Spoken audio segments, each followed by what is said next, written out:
Indo British advanced pain clinic నొప్పి మాయం surgery దూరం ఫర్ అపాయింట్మెంట్స్ 9155515563. నమస్కారం, వెల్కమ్ టు ఐ డ్రీమ్ ధర్మ మార్గం విత్ విజిత కార్యక్రమానికి స్వాగతం. హరే కృష్ణ ప్రభుజీ. హరే కృష్ణ. అయితే ప్రభుజీ, ఇప్పుడు మనం ఒక జన్మ తీసుకుంటున్నాము అంటే ఒక వెలుతురులోకి, ఒక అంధకారం నుంచి మళ్ళీ వెలుతురులోకి వచ్చి మనం భక్తి మార్గంలో ఉండి మనం చేసిన పాపపు కర్మలని అక్కడికి మనం తగ్గించుకొని మోక్షం పొందే ఒక ప్రాసెస్, ఒక మార్గం కోసమే మనం వస్తున్నాం. అయితే ఈ మధ్య కాలంలో ప్రతి ఒక్కరు, ఈ మధ్య అని కాదు, మామూలుగా పుట్టినప్పుడు ప్రతి ఒక్కరు కూడా కేక్ కట్ చేయటము, సెలబ్రేట్ చేసుకోవటము, ఎవ్రీ ఇయర్ బర్త్డేలు సెలబ్రేట్ చేసుకోవడం వరకు ఓకే. కానీ మన లైఫ్లో ఒక వెలుగు రావాలని ఆశిస్తూ మనం దీపాలు వెలిగించడం అర్థం ఉంది. కానీ ప్రతి ఒక్కరూ కొవ్వొత్తులు వెలిగించి, విద్యుత్ దీపాలు అయితే ఏంటి, ప్రతి ఒక్కటి లైట్లు ఆపేయటము, లేదంటే ఆ క్యాండిల్స్ని ఊదేయటము, ఇలా చేస్తున్నారు. అంటే తెలిసి మనం మన లైఫ్ని చీకట్లో పడేసుకుంటున్నామని వచ్చా, ఏమంటారు మీరు? వైదికంగా చూస్తే ఒక పుట్టినరోజు నాడు ఒక మంచి కార్యం చేయాలని చూస్తారు. జనరల్ కృష్ణుడు పుట్టినరోజు నాడు ఏం చేసేవాడు, బలరాముడు పుట్టినరోజు నాడు వాళ్ళు ఏం చేసేవాళ్ళు అంటే అందరికీ దానం ఇచ్చేవాళ్ళు. గోదానమో, భూదానమో, ఇంకేదో వస్త్రదానమో అలా చేసేవాళ్ళు. వాళ్ళు అలా నలుగురికి మంచి చేయడం తన పుట్టినరోజు నాడు వాళ్ళు చేస్తూ ఉంటారనమాట. అలా సెలబ్రేట్ చేసుకుంటారు. ఇలా కొవ్వొత్తుల్ని ఆర్పి పుట్టినరోజు జరుపుకునే ఈ పద్ధతి ఎప్పటి నుంచి వచ్చిందో, ఎక్కడి నుంచి వచ్చిందో, ఎలా వచ్చిందో, దాని లాజిక్ ఏమిటో నాకు తెలియదు. కానీ నాకు తెలిసినటువంటి పుట్టినరోజు జన్మదిన వేడుక సెలబ్రేషన్ ఎలా ఉంటుందంటే నలుగురికి దానం చేయడం, మంచి కార్యం చేయడం, ఆ రోజు భగవన్నామస్మరణ చేయడం, ఎక్కువగా ఇంటెన్స్గా అలా సెలబ్రేట్ చేసుకుంటారనమాట. అన్నదానం చేయండి, వస్త్రదానం చేయండి, నలుగురిని ఇంటికి పిలిచి భోజనం పెట్టండి, భగవంతుడికి నైవేద్యం పెట్టి ఆ నైవేద్యాన్ని అందరికీ పంచిపెట్టండి. సో ఇది చక్కటి బర్త్డే సెలబ్రేషన్ అనమాట. Traditional and devotional and spiritual birthday celebration. కానీ దీపాలు ఆర్పడం సంగతి నాకు తెలియదండి. అది ఎలా వచ్చిందో ప్రాచుర్యంలోకి నాకు తెలియదు. ఓకే ప్రభుజీ, మీరు బర్త్డే సెలబ్రేషన్స్ విషయంగా దానాలు అని చెప్పారు. దానం అనేది ఒక పుట్టినరోజు రోజు మాత్రమే కాదు, మనం ప్రతి నిత్యం కూడా మనకున్న దాంట్లోంచి కొంత దానం చేయటం కోసం మనం కేటాయించాలి అని చెప్తూ ఉంటారు. నిజంగా ఈ దానం ఏ రకంగా ఉండాలి, ఎటువంటివి దానం చేయాలి? ఈ దానం చేయటం వలన కూడా అంటే చాలామంది భక్తి మార్గంలో లేకపోయినా, పూజలు ఇలాంటివి లేకపోయినా, ఆలయాలకు వెళ్ళకపోయినా దానాల విషయానికి వస్తే మాత్రం చాలా ఎక్కువగా దానాలు చేస్తూ ఉంటారు. ఇలా ఉన్నా కూడా మోక్షం పొందొచ్చు అంటారా? ఇప్పుడు దానం చేయడం అనేది ఒక విచక్షణతో చేయాలి. ఆకలేసిన వ్యక్తికి అన్నం పెట్టడం, దయతో అన్నం పెట్టడం, భోజనం పెట్టడం, అది అన్నదానం. ఓకేనా? అది ఒక శరీరం పట్ల చూపించే దయ అన్నమాట. బాధలో ఉన్న వ్యక్తికి ఓదార్పుని కలిగించడం అంటే వాళ్ళ పక్కన కూర్చుని వాళ్ళని కాస్త ఓదార్చి మన సమయాన్ని వాళ్ళకి దానం చేయడం, సమయదానం ఇది. మన సమయాన్ని వాళ్ళకి దానం చేసి, అంటే ఒక గంట సేపు, అరగంట సేపు కూర్చుని వాళ్ళని ఓదార్చి, పాసిఫై చేసి, కన్సోల్ చేయడం, 4 మంచి మాటలు చెప్పి ప్రోత్సహించి నార్మల్గా అయ్యేలా చేస్తే అదొక రకమైనటువంటి దయ. ఇక దానికన్నా గొప్పది ఏమిటంటే భక్తి దానం. ఇప్పుడు వస్త్రదానం చేయొచ్చు, అన్నదానం చేయొచ్చు, గోదానం చేయొచ్చు, భూదానం చేయొచ్చు, చాలా వజ్రాలు వైఢూర్యాలు చేయొచ్చు మీకు అంత ఉంటే, సంపద ఉంటే. కానీ అసలు నిజమైనటువంటి దానం ఏమిటంటే, నిజమైనటువంటి చారిటీ ఏమిటంటే నలుగురిని భక్తి మార్గంలోకి తీసుకురావడం, భగవంతుడి సాన్నిహిత్యంలోకి తీసుకురావడం. నువ్వు దేవుణ్ణి మరచిపోయావు, నేను నీకు దేవుణ్ణి గుర్తు చేస్తాను అంటే భక్తి మార్గంలో స్ఫూర్తిని వారికి కలిగించడం అన్నింటికన్నా గొప్పదానం. సరే, మీరు అన్నట్టు భక్తి చేయట్లేదు కొంతమంది, భక్తి మార్గాన్ని ఆచరించట్లేదు, వాళ్ళు కేవలం దానం చేయడం ద్వారా, ఎదుటివారి పట్ల దయ చూపించడం ద్వారా వాళ్ళు మోక్షం పొందగలరా అని అన్నారు. అంటే అది మనిషి యొక్క భావన పైన ఉంటుంది. అంటే ఒక నీడ్లో ఉన్న వ్యక్తికి, ఏదైనా అవసరం ఉన్నటువంటి వ్యక్తికి మీరు అవసరానికి సహాయం చేశారు. ఖచ్చితంగా ఆ సహాయం మీరు ఒక మంచి మనసుతో చేశారు కాబట్టి మీకు కాస్త పుణ్యం లభిస్తుంది, అందులో డౌటే లేదు. అంతేకాకుండా ఆ వ్యక్తి మీ పట్ల కృతజ్ఞతతో ఉంటాడు, ఆ వ్యక్తి యొక్క ఆశీస్సులు, గుడ్ విషెస్ మీకు లభిస్తాయి. అంతవరకు మీరు అది గడించవచ్చు. కానీ కొంతమంది ఎదుటివారికి హెల్ప్ చేస్తుంటారు, కానీ మనసులో భావన ఎలా ఉంటుందంటే నా చెయ్యి పైన వారి చెయ్యి కింద, నేను వారికన్నా గొప్ప, వాళ్ళు నాకన్నా తక్కువ, నా దయా దాక్షిణ్యాల మీద వాళ్ళు బతుకుతున్నారు అన్నటువంటి భావనతో కొంతమంది చేస్తుంటారు. ఇంకొంతమంది ఎలా అంటే దేవుడు వాళ్ళని నిర్లక్ష్యం చేస్తే నేను ఆదుకున్నాను, నేనే దేవుణ్ణి, అటువంటి భావనతో కొంతమంది చేస్తుంటారు. అంటే మీరు ఎదుటివారికి చేసే సహాయం ఏ భావనతో చేశారో దాన్ని బట్టి ఉంటుంది మీ యొక్క ప్రతిఫలం, రిజల్ట్. కొంతమంది మంచి భావనతో చేస్తుంటారు, వాళ్ళ భక్తి లేకపోయినా కూడా వారు ఎవరికైతే సహాయం చేశారో వాళ్ళల్లో భక్తి ఉంటే వాళ్ళు వీళ్ళని ఆశీర్వదిస్తే వీళ్ళు కాస్త అజ్ఞాత సుకృతి వస్తుంది. దాన్ని అజ్ఞాత సుకృతి అంటారు. అంటే తెలియకుండానే కాస్త పుణ్యాన్ని సంపాదించేశారు వాళ్ళు, కాస్త ఆశీర్వచనాన్ని, బ్లెస్సింగ్స్ని వాళ్ళు పొందేశారు. ఆ బ్లెస్సింగ్స్ వల్ల రేపో మాపో వాళ్ళకి స్పిరిచువల్ ఇంక్లినేషన్స్ వస్తాయి, భక్తి చెయ్యాలన్న స్ఫూర్తి కలుగుతుంది వాళ్ళకి. అలా భక్తి మార్గంలో వాళ్ళు ముందుకు వెళ్ళొచ్చు. కానీ కొంతమంది దానం చేసినా సహాయం చేసినా ఒక రకమైనటువంటి గర్వంతో చేస్తుంటారు, సుపీరియారిటీ కాంప్లెక్స్తో చేస్తుంటారు. నా దయ మీద నువ్వు బ్రతుకుతున్నావు అంటుంటారు. ఈరోజు సహాయం చేస్తారు, 2-3 సార్లు సహాయం చేస్తారు, తర్వాత నేను చెప్పింది నువ్వు చేయాలంటారు. వాళ్ళ మీద కొంచెం అజమాయిషీ చేస్తారు, డామినెంట్గా వ్యవహరిస్తుంటారు. అదొక ఇప్పుడు ఇతడికి సహాయం కావాలి, ఇతడు సహాయం చేశాడు. సహాయం చేయడం సులభం ఒక రకంగా చెప్పాలంటే, కానీ ఇతడి కన్నా గొప్ప స్థాయిలో ఉన్నాడు. అప్పుడు ఆ స్థాయిని చూసి ఇతడు హర్షిస్తున్నాడా లేదా, బాధపడుతున్నాడా, వీడేంటి అంత హై పొజిషన్కి వెళ్ళిపోయాడు, నేను ఇక్కడే ఉండిపోయాను అన్నటువంటి ఈర్ష్య, ద్వేషం, అసూయ మనసులో కలుగుతుందా, లేదంటే మనస్ఫూర్తిగా అభినందించగలుగుతున్నాడా? అంటే బాధల్లో ఉన్న వారికి సహాయం చేయడం సులభం, కానీ మీకన్నా గొప్ప స్థాయిలో ఉన్న వాళ్ళని చూసి అభినందించడం కష్టం అండి. ఎందుకంటే సహాయం చేశారనుకోండి, మీ చెయ్యి పైన వారి చెయ్యి కింద, కానీ వాళ్ళు ఇంకా మీకన్నా ఎక్కువ సక్సెస్ఫుల్ అయ్యారనుకోండి, వాళ్ళ చెయ్యి పైన మీ చెయ్యి కింద. ఆ సిచ్యువేషన్ని టాలరేట్ చేయడం చాలా కష్టం. కొంతమంది దానం కూడా పోటీ చేస్తుంటారు. వాళ్ళు ఎంత ఇచ్చారు, 10,000 ఇచ్చారు, 10,000 చదివించారండి, నేను 20,000 చదివిస్తాను అంటే దయతో చేసింది కాదు, పోటీతో చేసినటువంటి దానం. డబ్బు కావాల్సినంత ఉంది. సో ఇటువంటి కొన్ని జరుగుతూ ఉంటాయి. మనం సహాయం చేయడం మంచిదే, కానీ ఏ భావనతో చేస్తున్నామో అది భగవంతుడు గమనిస్తాడు. ప్రభుజీ, మీరు చెప్పారు దానం ఎవరికైతే నీడుందో వాళ్ళకే ఇవ్వాలి, అంటే అపాత్ర దానం చేయకూడదు.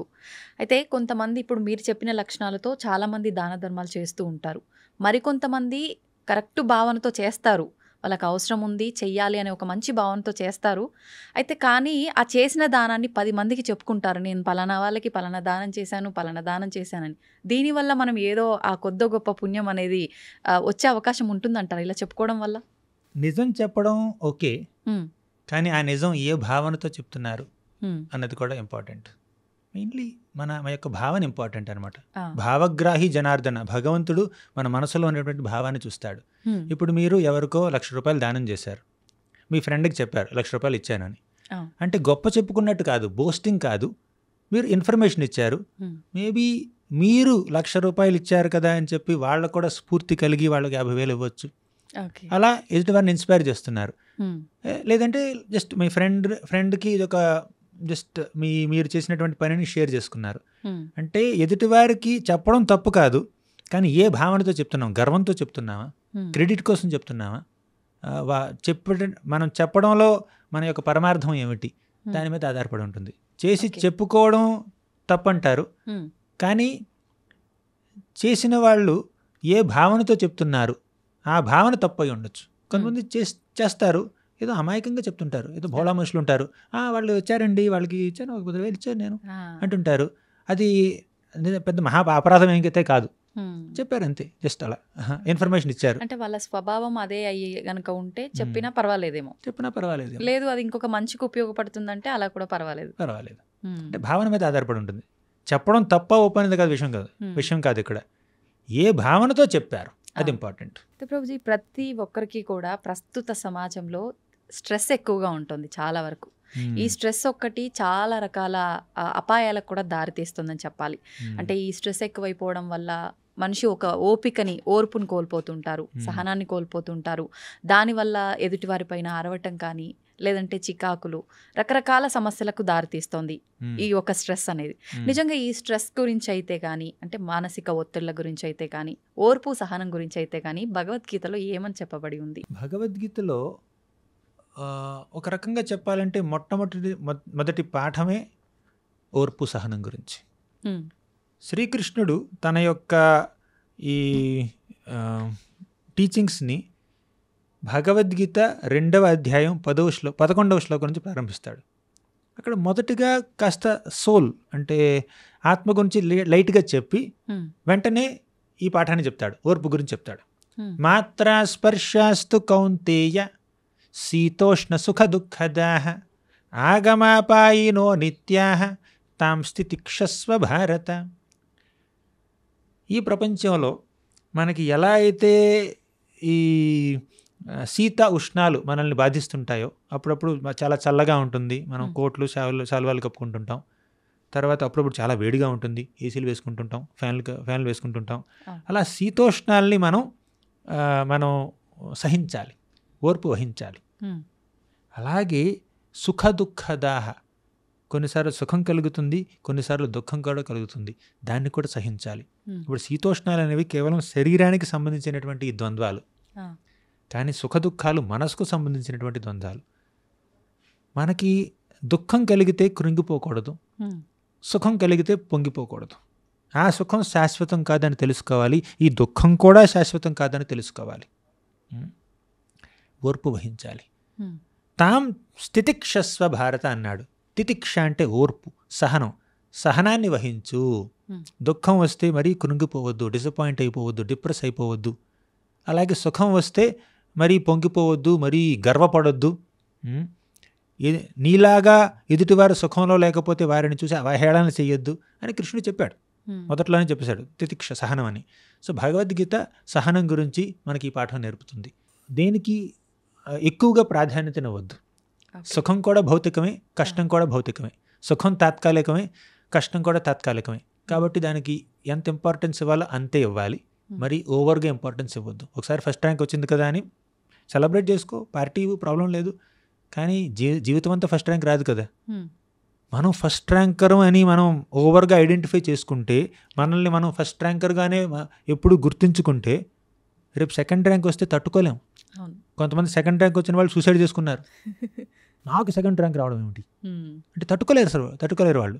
కాబట్టి సుఖమైనా కష్టమైనా, ధనమైనా లేదంటే పేదరికమైనా, ఏదైనా కూడా దాన్ని మనం మరీ సీరియస్గా తీసుకోకూడదు.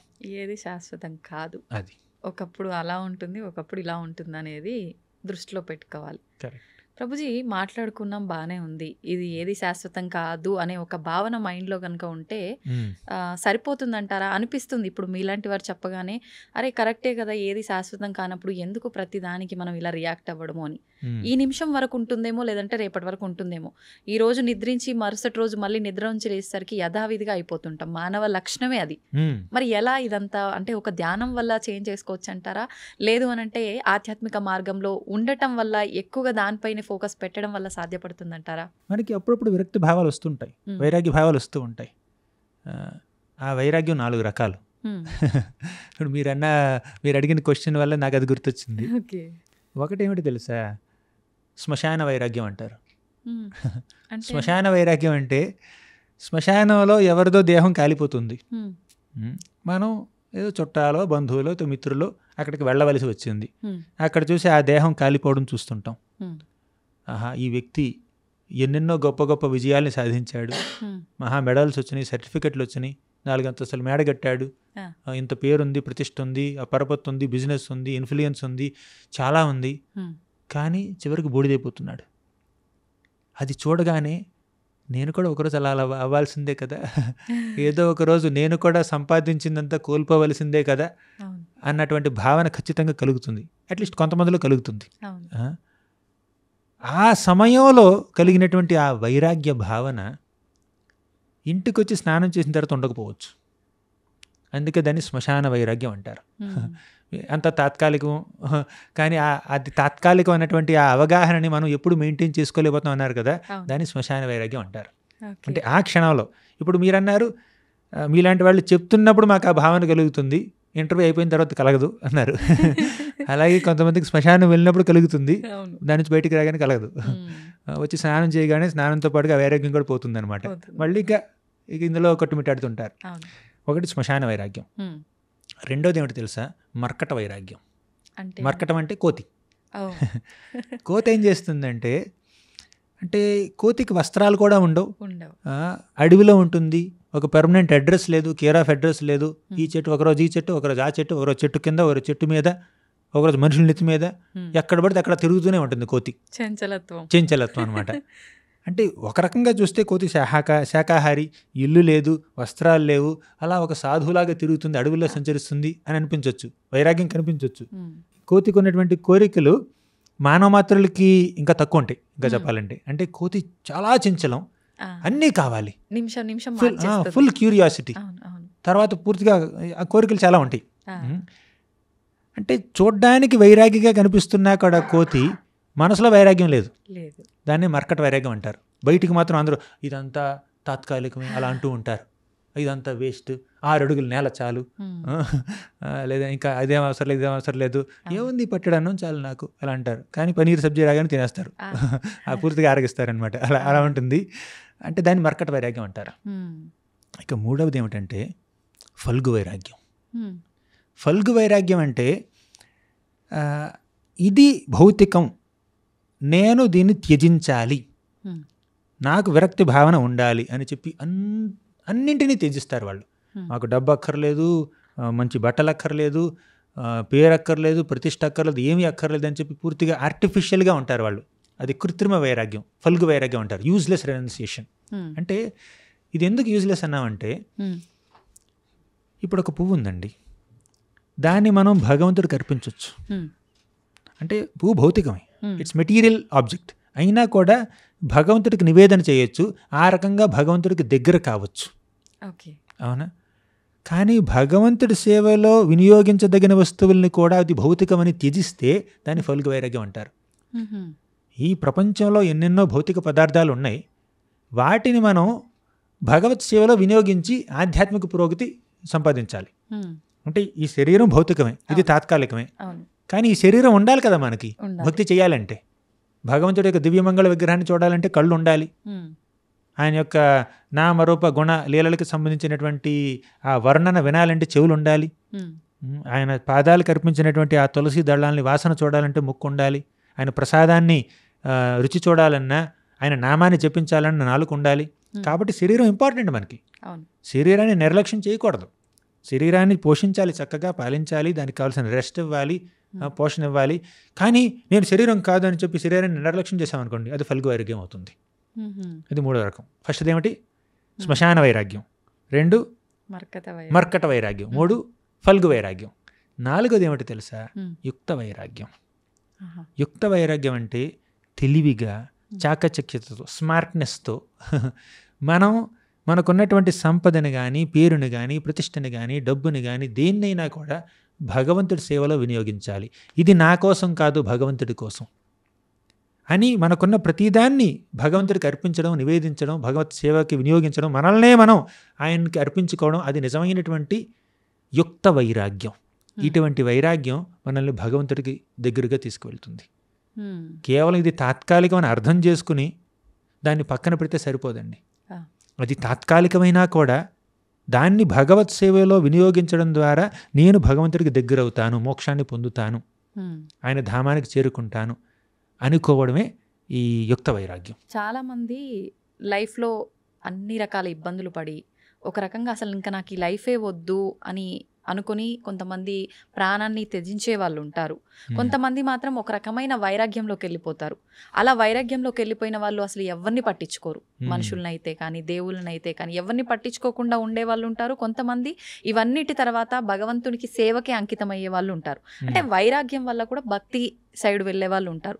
నిజంగా ఈ వైరాగ్యం వల్ల కలిగే భక్తి నిజమైన భక్తి అంటారా? వైరాగ్యం వల్ల భక్తి కలగడం కన్నా భక్తి వల్ల వైరాగ్యం కలగడం ఎక్కువ సస్టైనబుల్.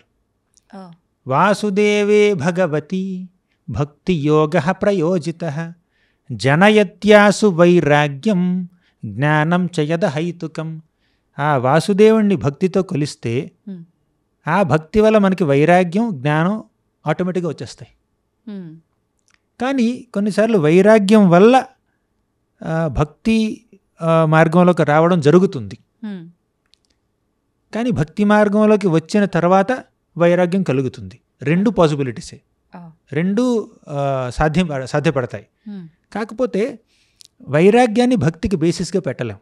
ఉమ్, ఆ, కేవలం ఈ భౌతిక ప్రపంచం అంటే నాకు విరక్తి, వైరాగ్యం, దీని మీద ఇంట్రెస్ట్ లేదు కాబట్టి దేవుణ్ణి నేను కొలుస్తాను. అలా కాకుండా దేవుడి మీద ప్రేమతో, ఒక అంకిత భావంతో, ఆయన మీద అభిమానంతో, ఆయన పట్ల కృతజ్ఞతతో కొలిస్తే ఆటోమేటిక్గా ఈ భౌతిక ప్రపంచం మీద వైరాగ్యం వచ్చేస్తుంది. ఉమ్.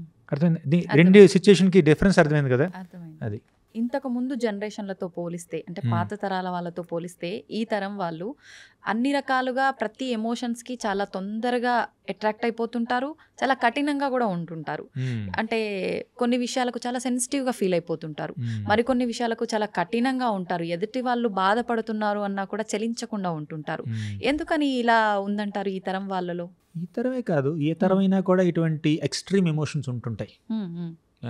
మరి సూపర్ స్ట్రిక్ట్గా ఉంటారు కొన్నిసార్లు, కొన్నిసార్లు ఓవర్ లిబరల్గా ఉంటారు. అది ఏ తరంలోనైనా ఉంటాయి.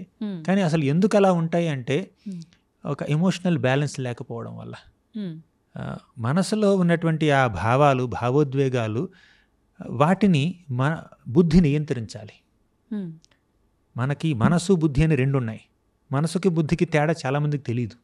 మనసే బుద్ధి అనుకుంటారు, బుద్ధే మనసు అనుకుంటారు. నేను చాలా పెద్ద పెద్ద కార్పొరేట్ విషయాల్లో కూడా అడిగాను, what's the difference between mind and intelligence అని. చాలామంది చాలా ఓవర్లాపింగ్ ఆన్సర్స్ ఇచ్చారనమాట. పిల్లలే కాదు, స్కూల్ ట్రిప్స్లో, కాలేజ్ ట్రిప్స్లో, కార్పొరేట్స్లో కూడా అడిగాను. ఇలా వాటికి క్లియర్ డిస్టింక్షన్ తెలియకపోవచ్చు. ఏంటి ప్రభుజీ? ఏమిటంటే మనసులో ఎమోషన్స్ ఉంటాయి, ఫీలింగ్స్ ఉంటాయి, థాట్స్ ఉంటాయి, డిజైర్స్ ఉంటాయి, కోరికలు, ఆలోచనలు, తర్వాత ఆ భావోద్వేగాలు, ఆ ప్రేమ, ఆప్యాయత, అప్పుడప్పుడు కోపం, పగ, అసూయ, ఇవన్నీ మనసుకుంటాయి. మనసుకున్నటువంటి ఆ ఎమోషన్స్ అనమాట. కానీ మనసులో ఒక కోరిక ఉంటుంది, ఆ కోరిక సరైనదా తప్ప. మనసులో ఒక ఆలోచన ఉంటుంది, ఆ ఆలోచన పాజిటివ్ థాటా నెగిటివ్ థాటా. మనసులో ఒక ఎమోషన్ ఉంటుంది, ఈ ఎమోషన్ బెనిఫిషియలా హార్మ్ఫుల్లా, అది మనసు డిసైడ్ చేసుకోలేదండి, బుద్ధి చేస్తుంది. అది ఆ బుద్ధిలో ఉన్నటువంటి ఆ లక్షణం ఏమిటంటే వివేకం, డిస్క్రిమినేషన్, డిస్క్రిషన్, అంటే విచక్షణ శక్తి అంటారు తెలుగులో. విచక్షణ బుద్ధికి ఉంటుంది, భావం మనసుకు ఉంటుంది. ఎమోషన్, మనసు ఏంటంటే ఎమోషనల్, బుద్ధి రేషనల్. ఈ rational faculty intelligence emotional faculty మైండ్ని కంట్రోల్ చేయాలి. అప్పుడు మనం ఎక్స్ట్రీమ్ ఎమోషన్స్ గురవం. ఎవరైతే ఎక్స్ట్రీమ్గా ఎమోషనల్గా ఉంటున్నారో, అది మరీ ఓవర్గా ప్రేమించడం కావచ్చు, ఓవర్గా ద్వేషించడం కావచ్చు, వాళ్ళు కేవలం మనసునే వినియోగిస్తున్నారు కానీ బుద్ధిని వినియోగించట్లేదు. బుద్ధిని వినియోగిస్తే వాళ్ళు ఆ ఇంటెలిజెన్స్ అనేటువంటి ఆ ఫ్యాకల్టీని కాస్త ముందుకు తీసుకొస్తే అప్పుడు మనసులో ఉన్నటువంటి ఆ భావోద్వేగాల్ని కంట్రోల్ చేసుకోగలుగుతారు. అసలు మన శాస్త్రాలు ఏం చెప్తున్నాయంటే, ఈ శరీరం మొత్తాన్ని ఒక రథంలా చెప్పాయి శాస్త్రాలు. తెలిసే ఉంటుంది, చాలా పాపులర్ ఇది. శరీరానికి 5 ఇంద్రియాలు ఉన్నాయి, కన్ను, ముక్కు, చెవి, ఇవన్నీ. ఆ 5 ఇంద్రియాలని 5 గుర్రాలతో పోల్చారు. ఆ గుర్రాలని కట్టే తాళ్ళు ఉంటాయి చూడండి, ఆ తాళ్ళని మనసుతో పోల్చారు. అంటే ఈ తాడు గుర్రాన్ని కంట్రోల్ చేస్తుంది కాబట్టి మనసు ఇంద్రియాలని నియంత్రించాలి, అలా మనసుతో పోల్చారు. కానీ ఆ తాళ్ళు పట్టుకోవడానికి ఒక డ్రైవర్ ఉంటాడు కదా, ఒక రథ సారథి, ఆ సారథిని బుద్ధితో పోల్చారు. అసలు ఎవరికి రథ సారథ్యం వహిస్తున్నాడు ఈ సారథి? ఆ వ్యక్తికి, ప్యాసింజర్, ఆ సోల్, ఆత్మ ప్యాసింజర్, అక్కడ ప్రయాణికుడు. ఈ రథసారథి బుద్ధి, ఆయన రథసారథి పట్టుకున్నటువంటి ఆ తాళ్ళు మైండ్, మనసు. ఈ 5 గుర్రాలు ఇంద్రియాలు అనమాట. ఇప్పుడు ఈ బుద్ధి సరిగ్గా లేదనుకోండి, ఈ బుద్ధి అన్నటువంటి ఈ వ్యక్తి రథసారథి కనుక ఒక ఎక్స్పర్టీస్ లేకుండా రథసారథ్యం వహిస్తున్నాడు అనుకోండి, అప్పుడు ఏం జరుగుతుందంటే తాళ్ళని సరిగ్గా పట్టుకోలేడు, తాళ్ళని లూజ్గా వదిలేస్తాడు. అప్పుడు గుర్రాలు 5 గుర్రాలు 5 దిశల్లో ప్రయాణిస్తాయి. మనం చేరుకోవాల్సినటువంటి డెస్టినేషన్కి చేరుకోలేం. 5 గుర్రాలు 5 రకాలుగా ప్రయాణిస్తున్నాయి. ఎందుకంటే ఈ 5 గుర్రాలు 5 ఇంద్రియాలు, మనసు దానికి అటాచ్ అయి ఉంది. అంటే మనసు ఇంద్రియ తృప్తిని కోరుకుంటే ఎప్పుడు నేను ఏం తినాలి, ఏం చూడాలి, ఏం వాసన చూడాలి, ఇవే ఉంటుంది మనసులో. అవును.